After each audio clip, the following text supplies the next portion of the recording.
नमस्ते बच्चों, मैं आपकी हिंदी शिक्षिका और हम पढ़ रहे हैं मधुलिका से पाठ 8 मुँह पटक और धरपटक। हमने इसमें इतना पढ़ लिया था कि जो मुँह पटक और धरपटक दो पहलवान होते हैं, जिसमें जो मुँह पटक होता है वो कैसा होता है, शेखीबाज होता है, जिसकी प्रशंसा से धरपटक को जलन होती है और वो उससे लड़ने के लिए जाता है।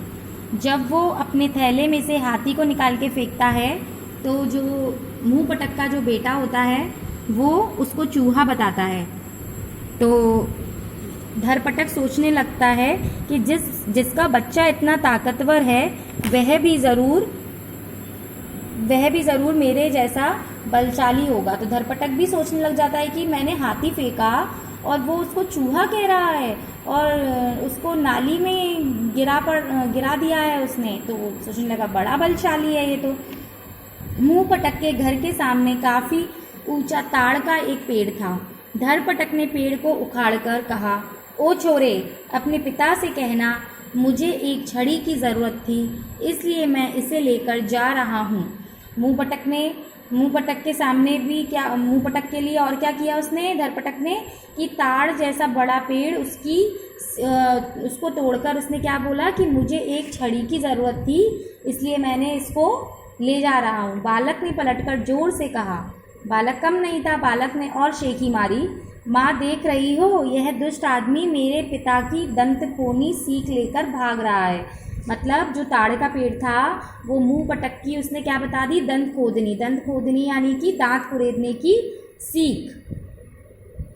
इतने बड़े पेड़ को सीख कहता देखकर धरपटक की आंखें अचरज से फैल गईं, अचरज यानी आश्चर्य से फैल गईं। वह तुरंत वहाँ से भाग खड़ा हुआ। मुँह पटक ने घर लौटकर अपने बेटे से पूछा, कहाँ गया वह आदमी?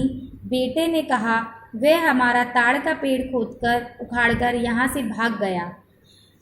मुँह पटक ने मुँह बनाकर पूछा, तुमने उससे कुछ कहा नहीं? बेटे ने जवाब दिया, जब वह लेकर भाग ही गया तो उससे मैं क्या कहता। बेटे की बात सुनकर मुँह पटक को बहुत गुस्सा आया। वह बोला, मेरा बेटा होकर भी तुमने मेरा नाम डुबो दिया। क्या तुम उसे कोई मुंह तोड़ जवाब नहीं दे सकते थे? चलो तुम्हें जाकर नदी में फेंक देता हूँ। मतलब मुँह पटक को गुस्सा आया, उसने सोचा कि उसके बेटे ने उसके लिए कुछ भी नहीं किया, कोई ऐसी बात नहीं कही, तो उसको गुस्सा आ गया। उसने कहा कि तुम्हें ले जाकर नदी में फेंक देता हूँ। नदी गांव से बहुत दूर थी। वह सोच रहा था कि जहाँ भी उसका बेटा घबरा कर रोएगा वहाँ उसे चेतावनी देकर माफ़ कर दूंगा। बेटे को तो वह सिर्फ डराना चाहता था, लेकिन रास्ते भर उसका बेटा ना रोया, ना उससे कुछ कहा।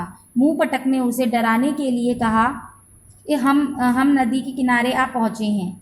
बेटे ने झट से कहा, हाँ पिताजी, मुझे भी लहरों की छींटें लग रही हैं। मतलब उसका जो बेटा था, मुँह पटक का जो बेटा था, वह बिल्कुल उसके जैसा ही था और उससे निडर था। उसे भी बड़ी शेखी की बातें आती थी और वो उससे निडर था।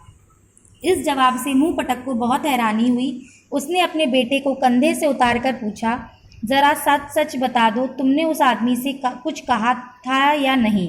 बेटे ने कहा, उससे तो मैंने कुछ नहीं कहा था, मगर चिल्लाकर मैंने अपनी माँ से ज़रूर कहा था। वह दुष्ट मेरे पिता की दंत खोदनी सीख लेकर भाग रहा है। मुँह पटक ने अपने बेटे की पीठ थपथपाकर कहा, शाबाश, तुम बिल्कुल मेरे जैसे ही हो।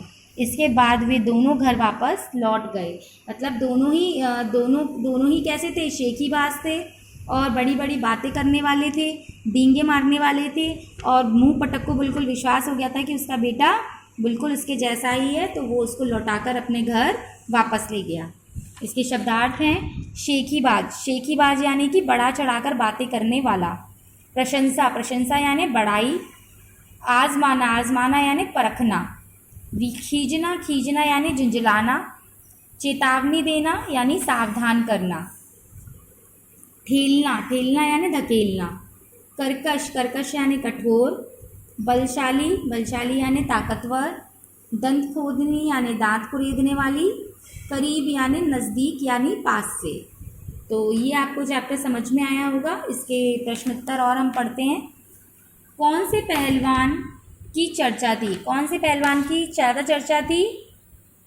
मुँह पटक की पहलवान की।